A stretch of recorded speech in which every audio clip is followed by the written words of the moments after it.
Hi friends, நம்ம இப்போ பார்க்க போகிறது கீரை தோசை தான். இது வந்து வல்லாரக்கீரை. குழந்தைங்க எப்போவுமே கீரைனாலும் சாப்பிட மாட்டாங்க. அப்புறம் இந்த மாதிரி கீரைலாம் கண்டிப்பாக சாப்பிடவே மாட்டாங்க. அவங்கள சாப்பிட வைக்கணும், அந்த சத்தெல்லாம் எப்படி அவங்களுக்கு கிடைக்கணுன்றதுக்காக தோசை அவங்க விரும்பி சாப்பிடுவாங்க இல்லையா, அந்த தோசையில் இந்த கீரையை போட்டு கீரை தோசை செய்ய போகிறேன். அது எப்படி பண்ணலான்னு பாருங்கள். இந்த கீரையை நல்லா க்ளீன் பண்ணிவிட்டு அலசி தனியாக எடுத்து வச்சுக்கோங்க. தண்ணியெல்லாம் ட்ரை பண்ணிவிட்டு அதுக்கு தேவையான பொருள் மட்டும் இப்போ என்னென்னு பார்ப்போம். இந்த மாதிரி கீரை தோசை செஞ்சு கொடுத்தா குழந்தைங்க கண்டிப்பாக நல்லா விரும்பி சாப்பிடுவாங்க. இப்போ அது தேவையான பொருள் என்னன்னா, மிளகு 1/2 ஸ்பூனு, சீரகம் 1 ஸ்பூனு, ஒரே ஒரு பச்சை மிளகாய், ஒரு இஞ்சி, பெருங்காயம், இவ்வளோ தான் இதுக்கு தேவை. இதை வந்து லைட்டாக கடாயில் 2 ஸ்பூன் எண்ணெய் விட்டுட்டு மிளகு போட்டு, மிளகு, பச்சை மிளகாய், இஞ்சி இதை முதல்ல போட்டுக்கோங்க. ஏன்னா சீரகம் முன்னாடியே போட்டோம்னா தீஞ்சு போயிடும். அதனால் முதல்ல இதை மட்டும் போட்டு நல்லா வதக்கிட்டு, இஞ்சி மிளகும் கொஞ்சம் லைட்டாக வதங்கின பிறகு அதுக்கப்புறமா சீரகம் போட்டு வதக்கிக்கலாம். அப்போ கரெக்டாக இருக்கும், சீரகம் தீயாது. இந்த வீடியோ உங்களுக்கு பிடிச்சிருந்தா கண்டிப்பாக லைக் பண்ணுங்கள், ஷேர் பண்ணுங்கள், சப்ஸ்கிரைப் பண்ணுங்கள், கமெண்ட் பண்ணுங்கள். எப்படி இருக்குதுன்னு ட்ரை பண்ணி பார்த்துட்டு கமெண்ட் பண்ணுங்கள். இது குழந்தைங்களுக்கு ரொம்ப யூஸ்ஃபுல்லாக இருக்கும் இந்த கீரை. இது வந்து ஞாபக சக்தி கொடுக்குற கீரை இது. அதனால் படிக்கிற பசங்களுக்கு இது ரொம்ப யூஸ்ஃபுல்லாக இருக்கும். கண்டிப்பாக குழந்தைங்களுக்கு செஞ்சு கொடுங்க. சீரகம் நல்லா வதங்கின பிறகு அலசி வச்சுருக்கிற கீரையை கொஞ்சம் கொஞ்சமாக அது உள்ளே போட்டுக்கோங்க. தண்ணிலாம் எதுவும் விட வேண்டாம். அந்த கீரையிலே தண்ணி விட்டு வேகும் அது. அதனால் தண்ணிலாம் எதுவும் ஊற்ற வேண்டாம். கீரையை போட்டு நல்லா வேக வைங்க. இந்த கீரை சாப்பிட்றதுனால ஞாபக சக்தி வரும் குழந்தைங்களுக்கு நல்லாவே.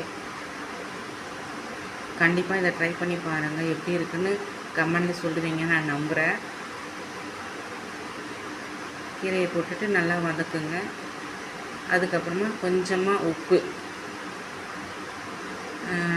அந்த கீரைக்கு எவ்வளோ உப்பு தேவைன்னு உங்களுக்கு தெரியும் இல்லையா, கொஞ்சமாக உப்பு போட்டுக்கோங்க. கீரை நல்லா வதங்கின பிறகு கொஞ்சமாக உப்பு சேர்த்துக்கோங்க.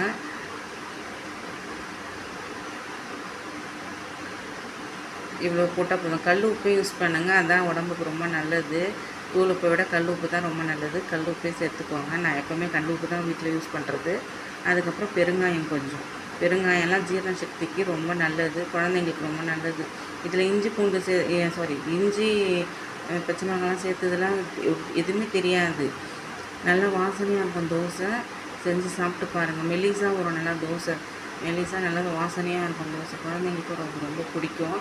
நீங்கள் ஒரு தடவை செஞ்சு சாப்பிட்டு பார்த்துட்டு கமெண்டில் கண்டிப்பாக சொல்லுவீங்க நான் நம்புகிறேன். நல்லா வதங்கிட்ட பிறகு ஸ்டவ்வை ஆஃப் பண்ணிவிட்டு கொஞ்சம் நேரம் அதை ஆற வைங்க.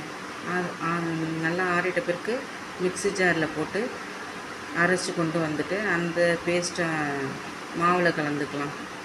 மிக்ஸி ஜாரில் எல்லாத்தையும் போட்டு ஆறிடுச்சு. மிக்ஸி ஜாரில் எல்லாத்தையும் ட்ரான்ஸ்ஃபர் பண்ணிவிட்டு போய் ஒரு கிரைண்ட் பண்ணிவிட்டு வந்துடலாம். கிரைண்ட் பண்ணிவிட்டேன். இப்போ மாவில் அதெல்லாம் கலந்துட்டு மாவை நல்லா கலக்கி விட்டுக்கோங்க. பசங்கக்கிட்ட கீரைன்னு தோசைன்னு சொல்லாதீங்க. வெள்ளை தோசையை சாப்பிட்டு போர் அடிக்குதுல, அதனால் பச்சை தோசை செஞ்சு தரேன் டிஃப்ரெண்ட்டாக அப்படின்னு சொல்லி பாருங்கள். கீரைன்னு சொல்ல சாப்பிட மாட்டாங்க. நீங்கள் இப்படி க்ரீன் தோசைன்னு சொல்லி இன்னும் சோறு வைக்கிறேன்னு இல்லை, இன்னும் பேர் வைக்கிறேன்னு தான் முக்கியம் நம்ம. அதனால் நீங்கள் பச்சை தோசை இது டிஃப்ரெண்ட் தோசை அப்படின்னு சொல்லி நான் இதை கொடுத்து பாருங்கள், சாப்பிட்டுடுவாங்க. இப்போது அந்த வீடியோக்கு நடுவில் ஒரு டிப்ஸ் கொடுக்கலான்னு பார்க்குறேன். இப்போது சின்ன பசங்களுக்கெலாம் நிறைய ஸ்நாக்ஸு அது இதுன்னு சாப்பிட்றாங்க. அதனால் வயிறு வந்து சரி இருக்காது.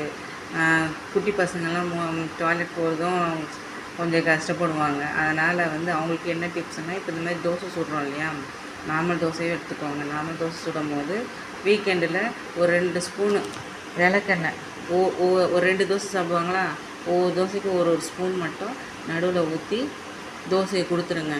அது அவங்க சாப்பிட்டாங்கன்னா, விளக்கெண்ணெய் அவங்க தோசையில் கலந்து கொடுத்து சாப்பிட்டுட்டாங்கன்னா அவங்களுக்கு ஃப்ரீயாக இருக்கும் மோஷன், வயிறு க்ளீன் ஆகும், நல்லாவும் இருக்கும். இதுதான் என்னோடய டிப்ஸு, இன்றைக்கி டிப்ஸு. இது ட்ரை பண்ணி பாருங்கள். தோசை ரெடி. சாப்பிட்லாமா? அப்போ அவங்களையும் சாப்பிட போகிறாங்க. சாப்பிட்டு என்ன கமெண்ட் சொல்கிறாங்கன்னு பார்ப்போம். சூப்பராக இருக்குதுன்னு சொல்கிறாங்க. நீங்களும் ட்ரை பண்ணுங்கள்.